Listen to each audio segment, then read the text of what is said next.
উহারা প্রচার করুক হিংসা বিদ্বেষ আর নিন্দাবাদ, আমরা বলিব সাম্য শান্তি, এক আল্লাহ জিন্দাবাদ। আমরা আল্লাহর প্রশংসা করি, কারো পিছনে লেগে থাকে আমাদের কাজ।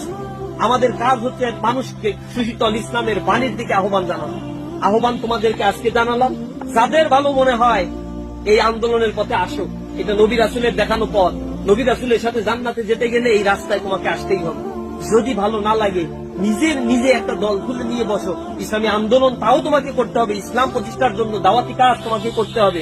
তোমাকে পশু পাখি করে তৈরি করা হয়নি যে এই দুনিয়াতে তুমি খাই দাই ফুর্তি করে দুনিয়া থেকে সময় শেষ হয়ে গেলে চলে যাবা। এটা পশু পাখির কাজ। একটা পশু পাখির চাইতে একটা মানুষকে আশরাফুল মাখলুকাত করে স্পেশালিটি দেওয়া হয়েছে যে তাকে আল্লাহ চিন্তার খোরাক দিয়েছে, এবং নবী রাসূল পাঠিয়ে তাদেরকে একটা গাইডলাইন আল্লাহ রাব্বুল আলামিন দিয়েছে যে তাকে কোরআন বলা। আমরা সেটাকে করব, জীবনকে গঠন করব। আজকে যারা এখানে উপস্থিত হয়েছি তাদের সবাইকে আমরা সে আহ্বান জানাই। আপনাদের মেধার মূল্যায়ন আমরা খুব বেশি করতে পারবো না, তবে মন খুলে দোয়া করি আল্লাহ রাব্বুল আলামিন আপনাদের চলার পথকে মসৃণ করুক। ইসলামী ছাত্র শিবির আপনাদের যাত্রায় প্রত্যেকটা জায়গায় থাকবে। ইউনিভার্সিটিতে, বাংলাদেশে যে ইউনিভার্সিটি যান, ইসলামী ছাত্র শিবিরের বাইরে আছে।